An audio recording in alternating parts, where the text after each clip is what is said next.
Hello, everyone. I am Brady Bridges, and I'm the broker and owner of Reside Real Estate here in Fort Worth, Texas.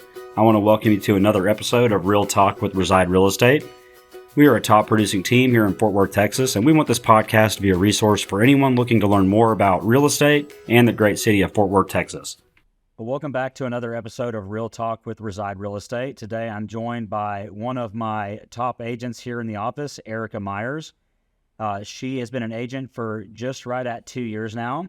She started over here with me in the Fort Worth area, and now she still services over here, but now she's also kind of our Dallas side agent. So, Erika, thanks for coming in and talking to me. Thank you so much for having me on the podcast. So, Erika, I obviously know you. Go into a little detail about kind of yourself, how you got into real estate, and how you've gotten to where you're at right now. Gosh, it goes back to, so when I was growing up, my parents owned a lot of real estate. I grew up in a college town, and my mom and dad both invested in apartments. They ran businesses in their own buildings, and I guess it stems there. I actually got into real estate when I was going to buy my first house, and I joke with people, I saw how my agent was working, and I felt like I could do a better job. Not to put her down at all, but I just felt like I could do what she's doing, and I might be able to do it really, really well. So when my son was small, I started working on my classes. He was really young, and it kept me busy during COVID, and then I was able to hit the ground running upon getting my license in April 2021. And then I joined Reside and went full-time in August, it was the end of July, beginning of August of 2021, the same year. So one of the reasons why I wanted to talk to you in particular, and today, I feel like you and I have these conversations all the time, just off topic about being competent, about, the difficulties on the listing agent side, difficulties on the buyer side.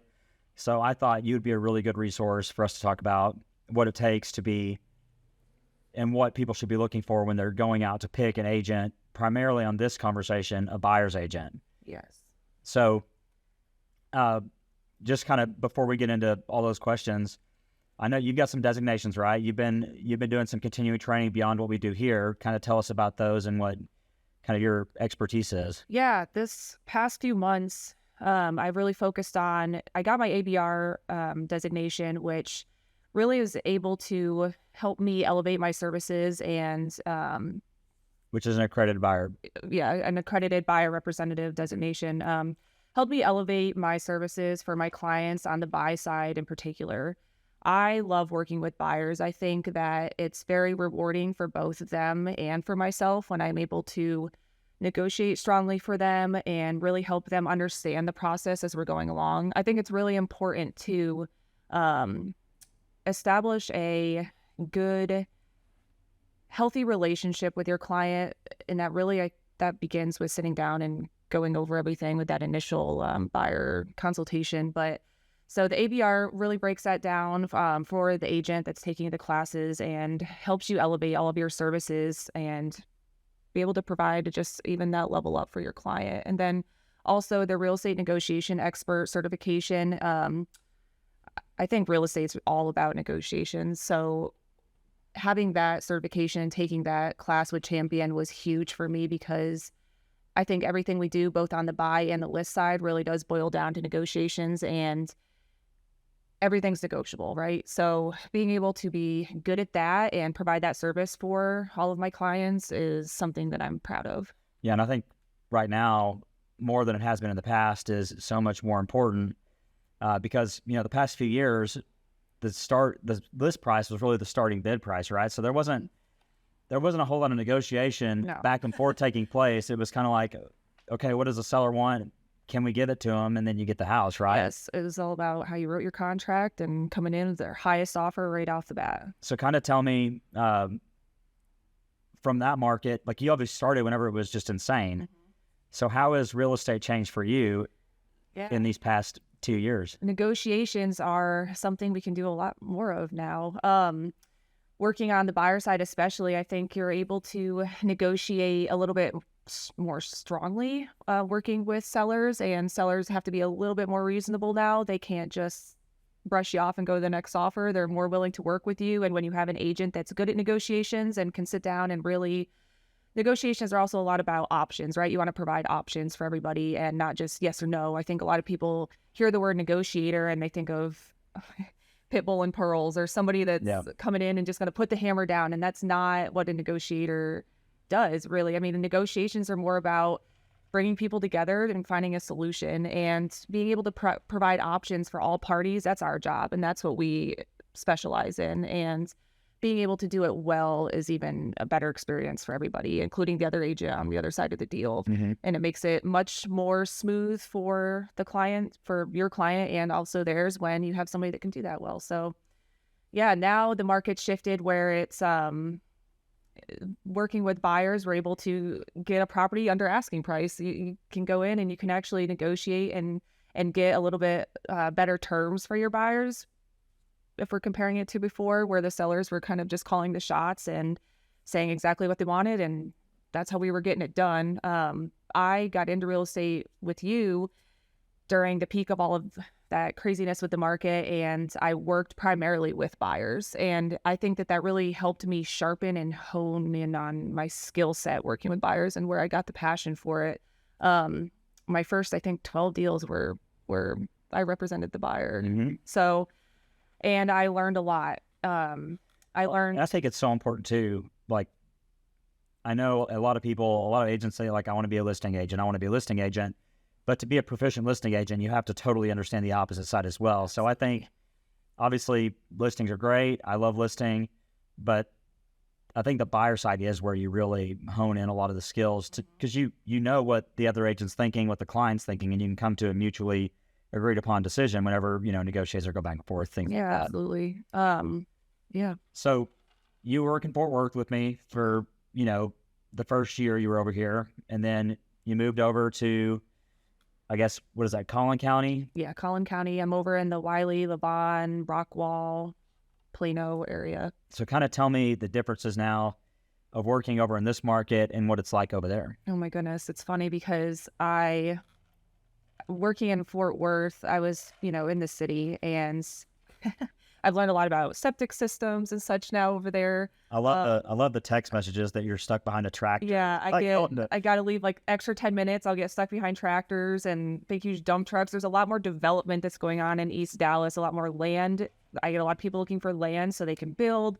I've learned a lot about ag exemptions and different counties offering they just have different rules for different agriculture exemptions. So it's definitely opened up a whole new world, or a whole new arm, I guess, of real estate for me, learning a lot more about the land and the agricultural side of things in East Dallas versus just the city of Fort Worth and condos and residential. So you're very proficient in the whole DFW Metroplex now. Yes. You put some miles on the old car there. I certainly have, and I still do. I have a lot of clients still over in Fort Worth that I help. I have a listing down in Burleson right now. So, and all the way up to McKinney. So I'm really all over, but I love that. I got my bachelor's degree in Arlington, so that's kind of midway. I lived in Grapevine. I lived in the mid-cities, and moving over to East Dallas, it truly did expand me from Fort Worth, like the entire Metroplex. My husband and I own land all the way clear in Alba near Lake Fork. If anyone knows where that is, that's probably a good 2-hour drive from Fort Worth. So yeah, I'm all over, but I enjoy it. I think it creates a lot of value. So let's dive into the topic I want to talk about on the buyer side of things, right? So kind of go through what our process is as a team and what your process is. You get a new client that's ready to go buy.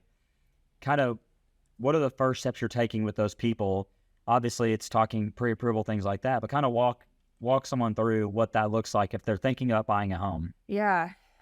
Whenever we get somebody, I know our whole team is really, really good at this, that is coming to us and they're looking to buy. I think it really boils down to being able to begin the conversation off with, are you buyer ready? So have you talked to a lender yet? Are you pre-qualified? Do you have that pre-approval letter? Because when the market was really insanely hot, you had to have that. Or in some areas it still is, yes, right? Absolutely. Just some certain pockets, yes, it's unaffected. Yes.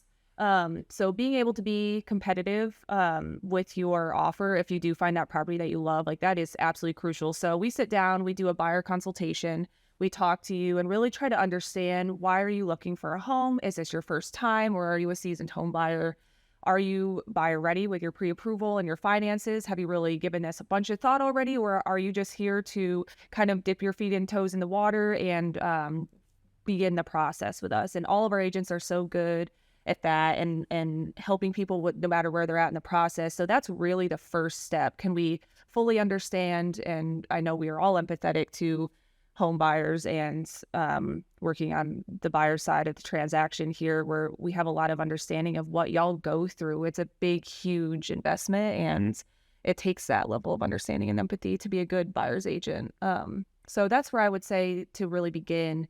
And then from there, it's making sure, that you're with the agent that you feel really comfortable with and that you trust, and that is going to advocate really strongly for you and what you're looking for, and that understanding has been established, and they have what it takes to get it done. I think that's also important to be a good buyer's agent. So what does it look like to advocate? Because obviously I say this a lot, and there's some truth to it, but there's a lot of agents out there that really don't know what they're doing. Correct. It's a very saturated career choice that you can know quick.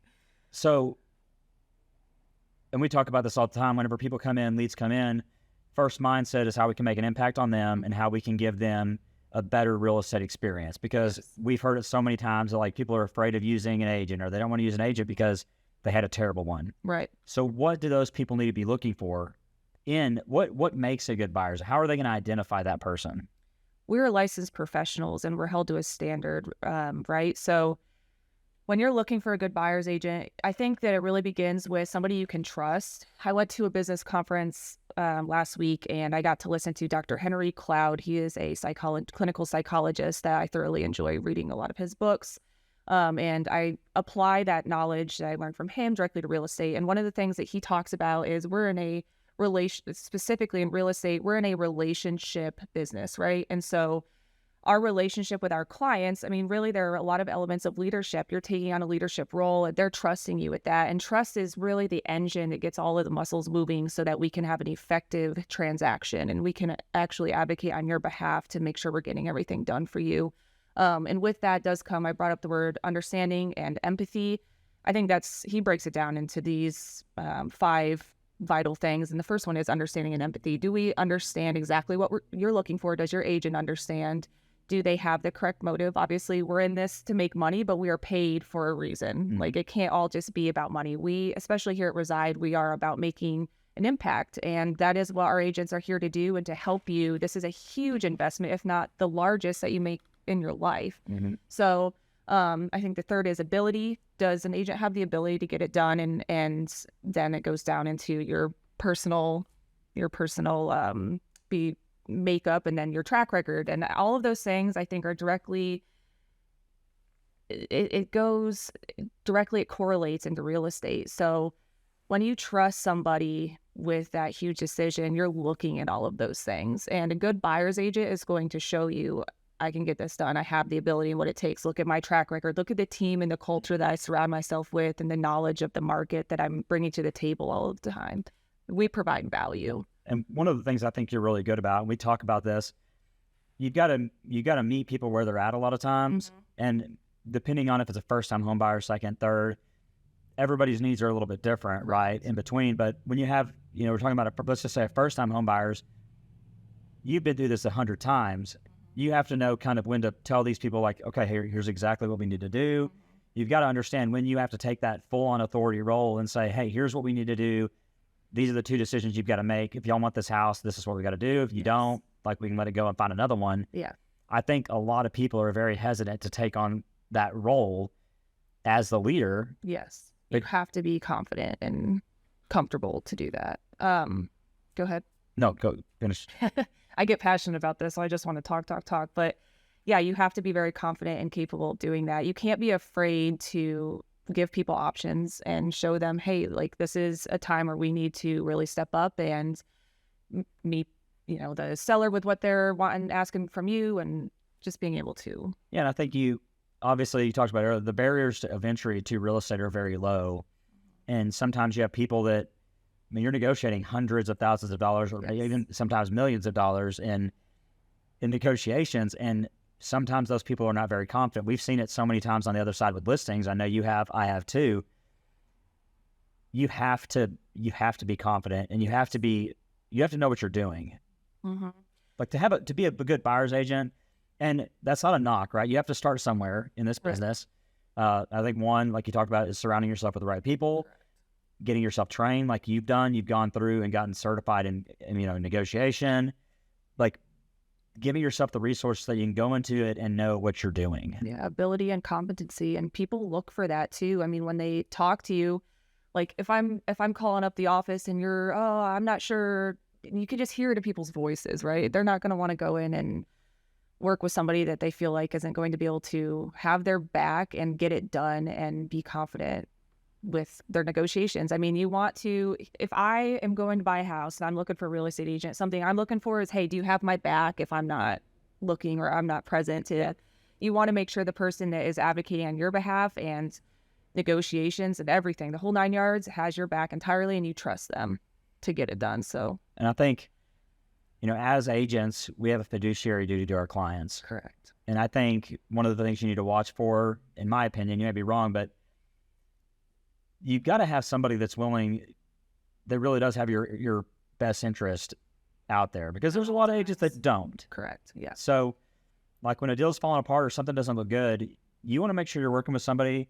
Sometimes the best agents, and I hear this all the time when people work with us and they have experience, like when you tell somebody like, hey, you shouldn't buy this house, there's some agents that they want you to buy every single house that they show. So you have to really put those clients' best interests at heart. And one, like as an agent side, if you want repeat and referral business, you have to do that. Yeah. They need to know that your motive is. And if your passion in this business is just money, like it's not going to work. You're not going to make it. No, people will pick up on that. I think that that's an easy thing to identify pretty quickly. So I think some of the most common kind of questions people have right now going through the buying process is, I'm waiting on the market. We talk about objections all the time. Like, I'm waiting on the market to crash, interest rates. What are you telling your clients right now that have those concerns? Like, obviously we're not future tellers. We can't see, but kind of give me your opinion on the state of the market here in Dallas, Fort Worth, and what you're telling your clients that are kind of on the fence. Yeah, I tell people all the time, now it's always the best time to buy. Now is still the best time to buy. Our interest rates might be high, but so are the values of properties, and both interest rates may continue to climb, but property values are going to continue to climb. I think that Texas has a fantastic economy, and it speaks for itself. Everybody that's moving here, I myself am not, and this makes me stand out a little bit, but I'm not born and raised here in Texas. I'm actually from up north, and we'll go into that so I have a passion for working with clients that are moving to Texas, that are out-of-state buyers, because I understood what it was like to move to Texas, and there's a lot of different elements to buying a home here that differ from people coming from up north or from California, but the economy is really strong. And when people are bringing up concerns such as interest rates, or they want to wait, I tell people now is still the best time to buy. You can always refinance down the road if you want to. There's a lot of lenders right now that are offering that. That's an option to do a free refinance, I believe, in like 2 years is what some are saying. But yeah, no refinancing fees on it. Yeah.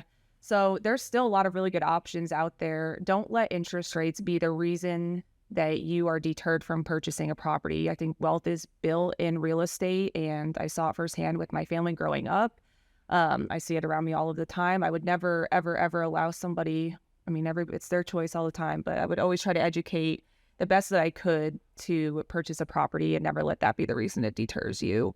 Yeah, I think one thing people are really short-sighted on, especially on like the people renting, is they don't see, we talked about this morning, but rent rates are going up. Correct. Like because tax rates are going up, property insurance is going up. Have to raise rent. So it's the easiest way to control one, which your monthly payments are.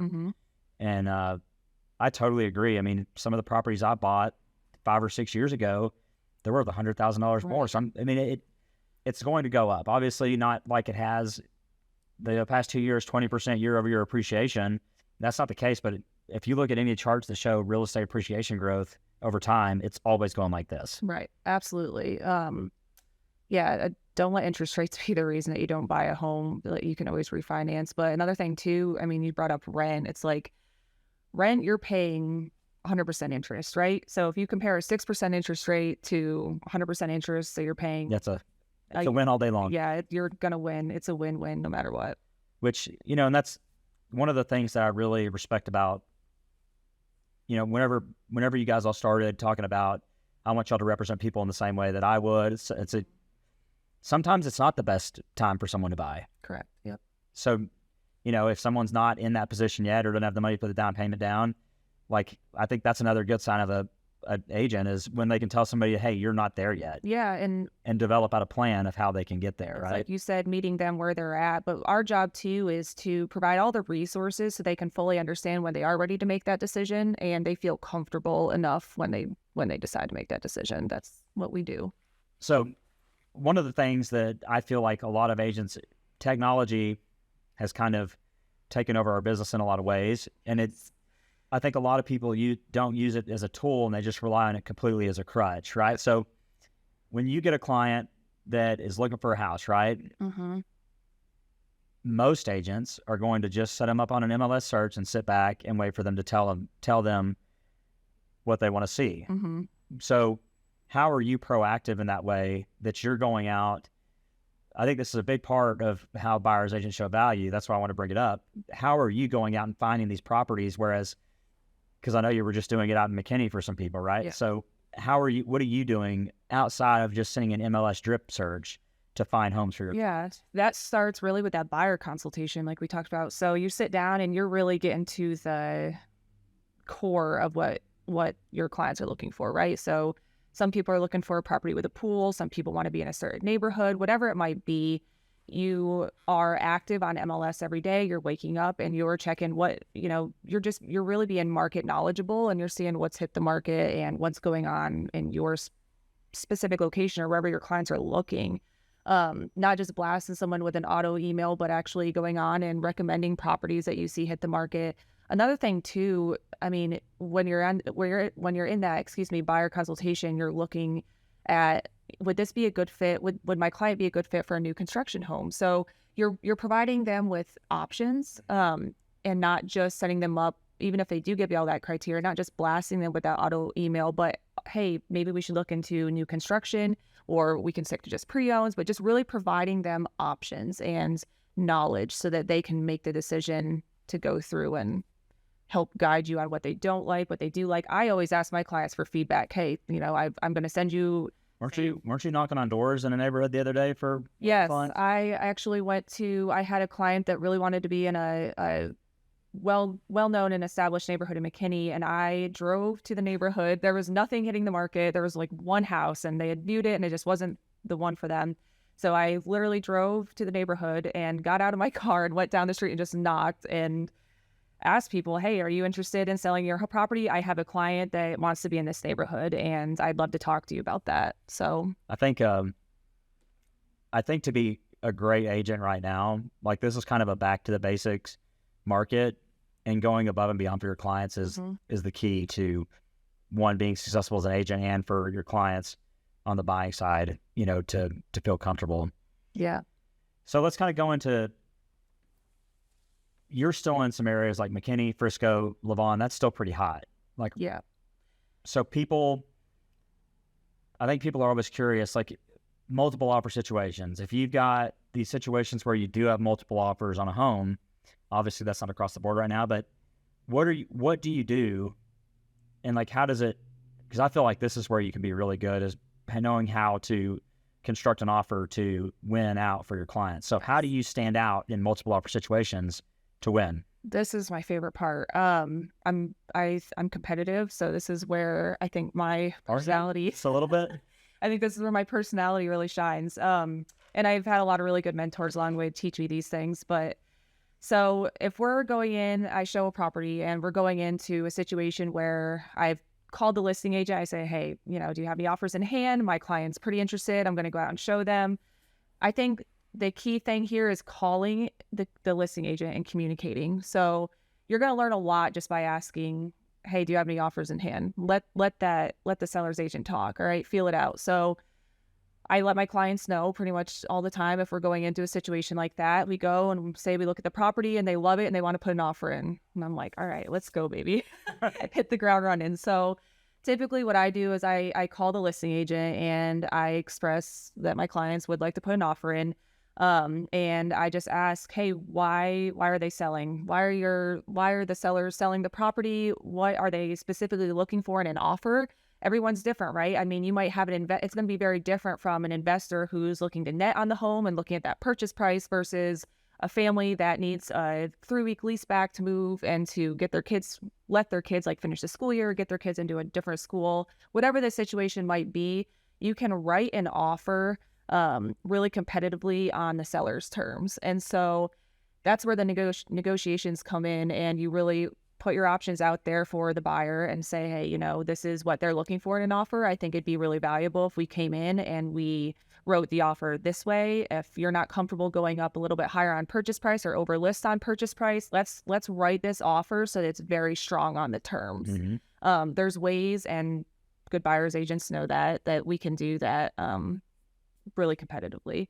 So, but it's really, at the end of the day, it is the client's decision. My job is to advocate and to advise them as strongly as I can on what I think is going to win the deal. And I cannot stress enough answering your phone in this, you taught me this, in this field, this profession. I mean, if I'm calling a listing agent and I'm trying to get an offer in for their client and they don't answer the phone, that is incredibly frustrating, because how can we get this done, right? It's like, that's what I'm trying to do here. Let's get this done. Let's get under contract. Let's move this along. So communicating is huge. And I think it's the foundation of being a successful real estate agent. I would agree with that. I've actually had a situation where my clients were not the chosen offer, but I followed up with the agent and he did express to me that, hey, you're in the top 3. Then I followed up again and we didn't win. So they executed the offer. Well, I kept following up with them. I was like, please let me know if anything happens with this. My clients are very interested in purchasing. And sure enough, I think 2 days in their option period, the buyers had backed out and we were the first phone call that agent made, because I had followed up several times. And that's happened a few times, actually. I believe in still following up with a listing agent. And they've told me before, we're coming to you because I know that you're going to get this done for your clients and we want a really smooth transaction, and you communicated with us. Well, on the listing side, whenever, like, if it's, I've said this plenty of times on here, but my wife says I'm a professional pest because I do, like, I communicate. So I totally agree. And for me now, like, on doing more listing side of things, I am drawn, and my clients are drawn much more to the agents and clients that are continually, because it feels like the deal is just going to be easier. It's going to be easier to get things done. And I'm always blown away whenever I have a listing and there's buyers agents that just send an offer and they never ask a question. Yeah, they're not writing it. You just never know. You don't. Why did we not get it? It's like, you didn't ask anything about it. You never called me. You never asked what my client was looking for. And it's not because of me. It's like, most of the time my clients, they want me to obviously negotiate on the best terms. Like on the listing side, they want you to negotiate the best deal for them. The best way to do this is to call me so I can tell you what they want. Yes, exactly. It's very frustrating. I think that's why you're seeing a lot of agent fallout right now, is because people don't want to pick up the phone. They didn't have to. Now they do. And I enjoy this type of market, honestly. Yeah. I don't love the high interest rates, but I like being able to, like, negotiate and work deals out with people. It makes it where it's just not like a repetitive transactional type thing, You have to be good at your job now. I think that we're going to see a lot of, like, you just reiterating what you just said, we're going to see a lot of agents fall out, and this is where we have the opportunity as professionals and value providers to really shine here. And I know that our team is really going to excel. So what is the number one piece of advice that you would give to buyers in this market right now? Patience. I would say patience, and to be buyer ready, like we talked about before. Patience meaning sometimes you might execute a contract at a home that you thought was going to be the one, and then we get that inspection report back and you have a lot of concerns, or you're working with the lender and you think, oh, that price point's going to be a little higher than I thought. and then we have to kind of go back to the drawing table. I think that if you have a really good agent, we're going to figure all that out before you were to execute a contract. But obviously, surprises happen, and we can't always control the future with interest rates and so on and so forth. So just having patience with the market and working and communicating everything with your agent. Don't be afraid to tell us everything. I mean, I can't stress that enough with my clients. I say, if I'm doing something that you don't like, if I'm calling you too much, if I'm asking you too many questions, or if I'm not asking enough questions, like, talk to me. Tell me what you like in houses and what you don't like. Just communicate. And then also really working with a local lender so that you are pre-qualified, getting pre-approved and ready to attack, because the market is still hot here. And if you want to be competitive, that is something that you, as the client, can take into your own hands to make sure that we are able to go and attack when we find that property that you really want. That makes my job a little bit easier to present a really strong offer. So let's kind of flip to agent side of things. So for all the success you've had these past couple of years, what recommendation or advice would you give to new agents who are starting their career right now? Oh, I would definitely say find your brokerage fit. I contribute most of my success to being here at Reside, and I'm not even saying that because I'm on the podcast. That is something that Editorial to say that. I know. It's the truth, though. I found you, and I sat down with the agents here, and it was a really healthy, good culture fit. And I recognize that everyone's different, right? So like different agents are going to feel like they require different types of support. I valued having broker support and having a good, healthy relationship with you where I'm able to call you and ask questions. That was really valuable to me because I'm a learner that just likes to jump into the fire. And I had you there knowing I was good to go if something ever came up. Yeah.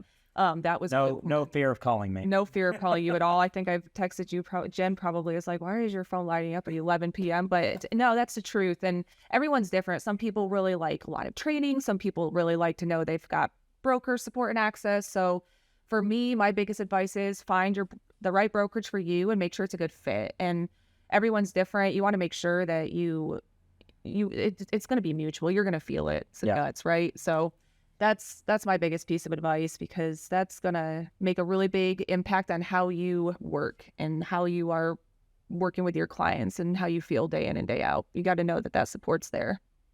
So the last thing I ask everybody is, you don't live in Fort Worth anymore. Nope. But I know you still love Fort Worth. So what do you love about Fort Worth? And you can also expand to that and tell me what you love about living out over in the Dallas area. East side Dallas. Yeah, Fort Worth's home to me. I moved here years ago, and my whole family ended up moving down to Fort Worth. It's where I started my career. It's where my family lives and most of my friends. So the city of Fort Worth is quaint. It's not overwhelming. It's not huge. It's not just this lost place where you can find a coffee shop every single block. I mean, a lot of the businesses are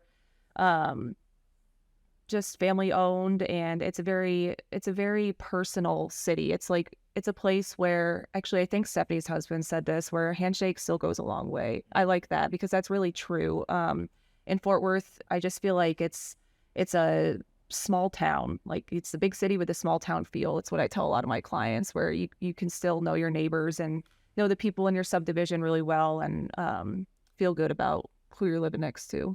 I totally agree. So is everybody else that's come on here. Yes, absolutely. You just don't understand it until you get here. No, you've got to live here, and yeah, you do. You have to live here and experience it yourself to really get the feel. But I fell in love with this city before I even moved here. I started visiting Texas when I was in high school. Fort Worth remained my favorite city of any destination I traveled to. So awesome. Well, Erika, thank you so much for coming on, driving across Texas to come see us today. Yes. If anybody wanted to get a hold of you to ask more questions about how to become a great buyer's agent, or they're looking for a great buyer's agent, how can they reach you? Yeah, cell phone, email, Erika at residedfw.com, my personal cell phone, or the office as well. Feel free to reach out anytime. I'd love to help. I'd love the opportunity. Any last tips? Don't quit. Real estate it can be a grind, but don't quit, and days. On both sides, if you're an agent or if you're somebody looking. Absolutely. It's a grind. It's a grind. We'll get it done. I promise. Our agents are fantastic here, and we've got good leadership, and we'll get it done for you. So I look forward to it. Well, Erika, thank you again. This was another episode of Real Talk with Reside Real Estate. If we can be a resource of any kind, please reach out.